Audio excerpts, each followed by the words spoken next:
এই যে আপনারা আমার হাতে একটা ছোট্ট কার্ড দেখছেন, এই কার্ডটার নাম আমরা দিয়েছি ফ্যামিলি কার্ড। এই কার্ডটা আমরা বাংলাদেশের যারা মা বোনেরা আছেন তাদের হাতে দেব। এটা রাখ তোদের ফ্যামিলি কার্ড। আমার মায়ের মর্যাদার চাইতে ওই ফ্যামিলি কার্ড নস্যি, এর 2 পয়সার কোনো গুরুত্ব নাই। আগে আমার মায়ের মর্যাদা, তারপরে তোদের ফ্যামিলি কার্ড। ফ্যামিলি কার্ডের বিরুদ্ধে মানে বিএনপি যে ফ্যামিলি কার্ডের কথা বলছে তার বিরুদ্ধে তীব্র ক্ষোভ দেখিয়েছেন জামায়াত আমির। এই ক্ষোভ দেখানোর মাধ্যমে তিনি তার অজান্তেই দুটো বার্তা দিয়ে দিয়েছেন যেগুলো তার বিরুদ্ধে যাবেই। উনি কি বলেছেন আমি আমার এই ভিডিও শেষে দিয়ে রাখবো, আপনারা দেখবেন আশা করি। তিনি বলেছেন, আমি একটু মুখেই বলি, সেটা হচ্ছে তিনি বলছেন এক হাতে ফ্যামিলি কার্ড দিচ্ছেন, আরেক হাতে মায়েদের গায়ে হাত, মা শব্দটা ব্যবহার করছেন মানুষের আবেগে সুরসুরি দেওয়ার জন্য, আমরা বুঝতে পারছি। তারপর তিনি বলছেন রাখ তোদের ফ্যামিলি কার্ড। উনি তুই তোকারি করছেন ইদানিং, প্রচুর তুই তোকারি করছেন। ওনার এতদিন আমরা তাকে যেভাবে চিনতাম, তার মানে সেটা একটা মুখোশ ছিল। আসল ডাক্তার শফিক আসলে এখন বেরিয়ে আসছে। রাখ তোদের ফ্যামিলি কার্ড। ক্ষুব্ধতা আসলে কী বার্তা দেয়? জামাত নারীদের উপরে হামলা হচ্ছে, কোনো জায়গায় এই ধরনের হয়তো কিছু সত্যতাও আছে। আমরা জানতে চাই জামাত কি মামলা করেছে? জামাত সরকারের বিরুদ্ধে কি বলছে? সরকারের তো এগুলোর বিরুদ্ধে ব্যবস্থা নেওয়ার কথা ছিল। আমরা প্রায় দেখেছি জামাত এবং এনসিপির পক্ষ থেকে কোথাও কোনো অনিয়ম হলে বিএনপিকে দায় দাও, অথচ যেগুলো ঠেকানোর দায়িত্ব সরকারের, যে সরকারকে আমরা টাকা পয়সা দিয়ে পুষি, তার বিরুদ্ধে কোনো কথা নেই।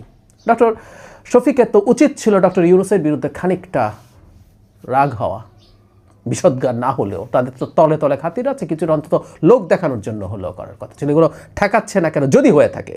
আর যা হয়েছে একটা দুটোকে সারা দেশব্যাপী হয়েছে, এভাবে প্রেজেন্ট করার চেষ্টা করছেন তারা।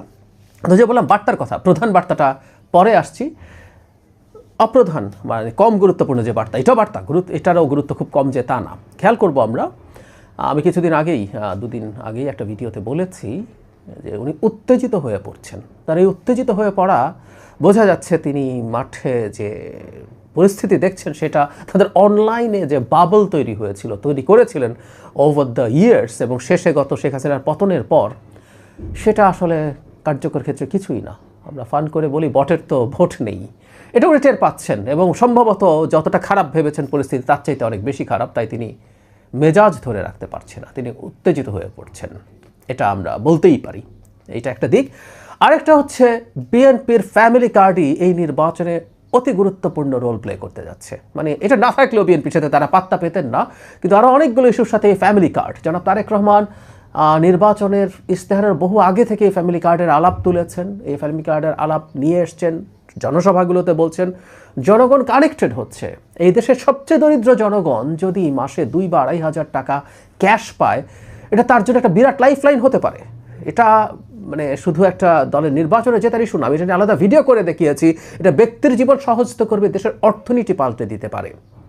কারণ এই ধরনের টাকা গরিব লোকের হাতে যদি যায়, এটা সাথে সাথে বাজারে চলে যাবে। যদিও এই কার্ড সবার জন্য দেয়া হবে, কিন্তু আমরা ধারণা করতেই পারি মধ্যবিত্ত থেকে উপরের দিকের শ্রেণীর যে মানুষরা আছে তারা এটা নেবেন না। বাকিরা যারা নেবেন তারা এটা খরচ করে ফেলবেন। এটা একটা বিরাট মাল্টিপ্লায়ার এফেক্ট হবে অর্থনীতিতে, বিরাট চাহিদা তৈরি হবে, এবং সেটার জন্য প্রচুর ব্যবসা, প্রচুর শিল্পায়ন হবে, কোনো সন্দেহ নেই। কিন্তু সাধারণ মানুষ যেটা বোঝে তার জীবনে কি হবে, এটা যে অসাধারণভাবে কানেক্ট করছে, এটা জামাতের আমির এই তথ্য পেয়েছেন। তাদের তো লোকজন আছে, তাদের লোকজন বাড়ি বাড়ি যাচ্ছেন, ক্যাম্পেইন করছেন। বলা হয় যে তাদের লোকজন আরও বেশি বাড়ি বাড়ি যাচ্ছেন, বিশেষ করে তাদের নারীদের কাছে যাচ্ছেন। সুতরাং সেই নারী যাকে তিনি জান্নাতের টিকিট দিতে চেয়েছেন বা এককালীন কিছু টাকা বিকাশে পাঠাবেন বলে বলছিলেন, যেটা একটা ঘুষের মতো ব্যাপারে, যার একটা বিনিময় আছে, সেই জায়গায় বিএনপি রাষ্ট্র ক্ষমতায় গিয়ে এটা কাউকে অনুদান না, এটা রাষ্ট্রের যিনি ডেপ্রাইভড, যিনি কম প্রিভিলেজড, তার অধিকার, সেটা বিএনপি দেবে বলে বলছে। এটা মাসের পর মাস, বছরের পর বছর তারা পেয়ে যাবেন, এটা কানেক্ট করে ফেলছে। সুতরাং দীর্ঘদিন নারীদের ওপরে যে কাজ করেছিল জামায়াতে ইসলামী, তার নারী কর্মীদেরকে পাঠিয়ে ইমানি দায়িত্ব বলে, বেহেশতে যাওয়ার টিকিটের কথা বলে, কিছু টাকা এককালীন দিয়ে, এগুলো ফেল করছে। আমি আশা করি বিএনপিটা ধরতে পারছে, বুঝতে পারছে। বিএনপি তার ফ্যামিলি কার্ডের ক্যাম্পেইন, জনাব তারেক রহমান তো বটেই, ক্যান্ডিডেটরা ক্রমাগত বিএনপির প্রতিটা ক্যান্ডিডেটের এই ফ্যামিলি কার্ডের ক্যাম্পেইনটাকেই সবচেয়ে হাইলাইট করতে হবে। মানে তিনি লোকালি কি করবেন সেটা তো করবেনই, কিন্তু এই সুবিধাটা হচ্ছে এটা এমন একটা জাতীয় প্রোগ্রাম যেটা লোকাল ভোটাররাও বেনিফিট পাবে। অনেক জাতীয় প্রোগ্রামের বেনিফিট লোকালরা পায় না, ফলে লোকাল অনেক রকম প্রতিশ্রুতি তারা দেন। সুতরাং বিএনপির ক্যান্ডিডেটদের উচিত হবে যত বেশি সম্ভব ফ্যামিলি কার্ডের ক্যাম্পেইন বাড়ি বাড়ি নারীদের কাছে নিয়ে যাওয়া, কারণ এই কার্ড নারীদেরকে দেওয়া হবে। জামাতের সেই নারীদেরকে টার্গেট করে যা যা করা হয়েছিল সেটা জামাতকে যতটুকু সুবিধা দিতে পারতো সেটা ধ্বংস করে দেওয়ার একটা মোক্ষম অস্ত্র হতে পারে ফ্যামিলি কার্ড। তারা এটা করবেন, যে লাস্টে যে কটা দিন আছে যত দ্রুত তারা সম্ভব সেটা করবেন, আমি এটা আশা করি। এক হাতে ফ্যামিলি কার্ড আর এক হাতে মায়ের গায়ে হাত। রাখ তোদের ফ্যামিলি কার্ড, আমার মায়ের মর্যাদার চাইতে ওই ফ্যামিলি কার্ড নস্যি। এর 2 পয়সার কোনো গুরুত্ব নাই। আগে আমার মায়ের মর্যাদা, তারপরে তোদের ফ্যামিলি কার্ড।